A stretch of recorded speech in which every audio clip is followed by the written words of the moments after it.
Olá! Concordância verbal, concordância nominal, só de ouvir esses termos muita gente já fica de cabelo em pé. Mas e se eu disser que existe uma estratégia para transformar esse pesadelo num ponto forte? É exatamente isso que vamos fazer aqui. Vamos juntos desvendar as principais armadilhas que as bancas de concurso simplesmente adoram usar e, claro, revelar todos os segredos para nunca mais cair nelas. E para começar, vamos direto ao ponto, com um desafio. Pense nisso como um detetor de armadilhas. A missão é analisar com muita atenção a frase que vai aparecer agora. E então, certo ou errado? Parece simples, não é? Mas é exatamente aqui que muita gente escorrega. Fica o suspenso no ar, porque até ao final desta análise, a resposta não só vai ser revelada, como a gente vai ter todas as ferramentas para identificar esse tipo de pegadinha de longe. Muito bem. Para começar, vamos estabelecer a base de tudo, o alicerce, a regra de ouro da concordância. É o princípio fundamental. E entender isso a fundo é o que vai permitir enxergar a primeira, e talvez a mais comum de todas as armadilhas. A regra é essa, clara e direta. O verbo sempre, mas sempre mesmo, concorda com o núcleo do sujeito. Se o núcleo está no singular, o verbo fica no singular. Se o núcleo está no plural, adivinha? O verbo vai para o plural. Simples assim. Essa é a nossa bússola, o nosso guia. E aqui está o truque mais antigo do livro. As bancas amam construir aquelas frases gigantes, cheias de vírgulas, de explicações, e tudo isso entre o sujeito e o verbo. E qual o objetivo?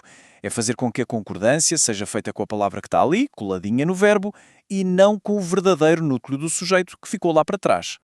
Então, para não cair nessa, a estratégia tem que ser um mantra. Primeiro passo, encontre o verbo na frase. Encontrou? Ótimo. Segundo passo, pergunte a ele quem. A resposta a essa pergunta vai ser sempre o sujeito. Não importa se ele está longe ou perto. Ok, já dominamos a armadilha da distância. Agora, vamos para o próximo nível. Existem uns sujeitos que, sabes, eles enganam. Parecem uma coisa, mas na gramática se comportam de um jeito diferente. É preciso ter muito cuidado com as aparências. Olha que interessante isso aqui. Com expressões como a maioria de, grande parte de, seguidas por uma palavra no plural, a gramática nos dá uma flexibilidade. O verbo pode tanto concordar com o núcleo, maioria, no singular, quanto com o termo que vem depois, alunos, no plural. Ou seja, as duas formas estão corretíssimas. E essa regra de concordância opcional ou facultativa não para por aí não. Ela também vale para porcentagens e para numerais grandes, como milhão. Em todos esses casos, o verbo pode concordar com o número ou com o substantivo que vem depois. Conhecer essa flexibilidade é uma baita vantagem. Certo, agora a coisa fica séria. Vamos enfrentar os chefões do jogo. Sabe, aqueles verbos que simplesmente ignoram as regras gerais? Eles têm as próprias leis e são, sem a menor sombra de dúvida, os preferidos das bancas para criar aquelas questões que derrubam muita gente. E aqui temos o duelo mais clássico de todos. O verbo haver, quando tem o sentido de existir, é o que chamamos de impessoal, o que significa que ele não tem sujeito e fica sempre no singular. Por isso dizemos há problemas.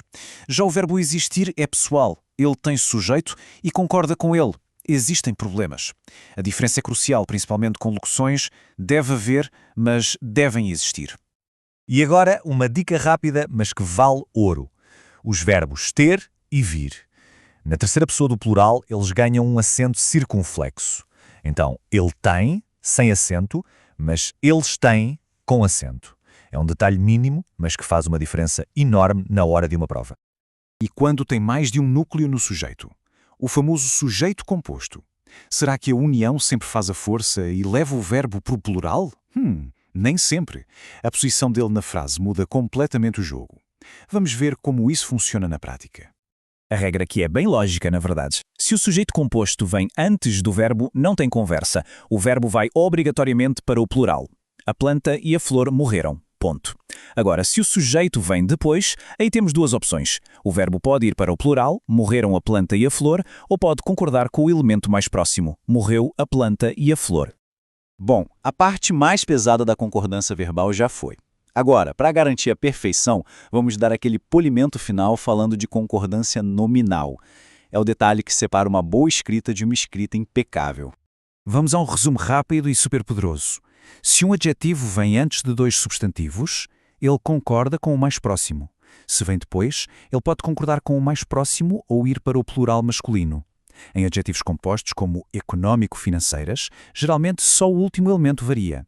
E, claro, muita atenção com as palavras invariáveis, a expressão em anexo, o advérbio meio e cores que são nomes de coisas, como camisas rosa. E aí, lembram da nossa frase desafio do começo? O ruído dos caminhões e das máquinas perturbam. Vamos aplicar nossa estratégia. Quem é que perturba? A resposta? O ruído. O núcleo do sujeito é ruído, que está no singular. Dos caminhões e das máquinas é só um enfeite para confundir. Portanto, o correto é perturba. A clássica. A primeiríssima armadilha da distância. No fim das contas, concordância não é um bicho de 7 cabeças. É um jogo de lógica. Com as regras certas e um olhar treinado, as armadilhas se tornam óbvias. A questão final não é mais sobre o medo de errar, mas sim qual será a próxima pegadinha que vamos desvendar com total facilidade.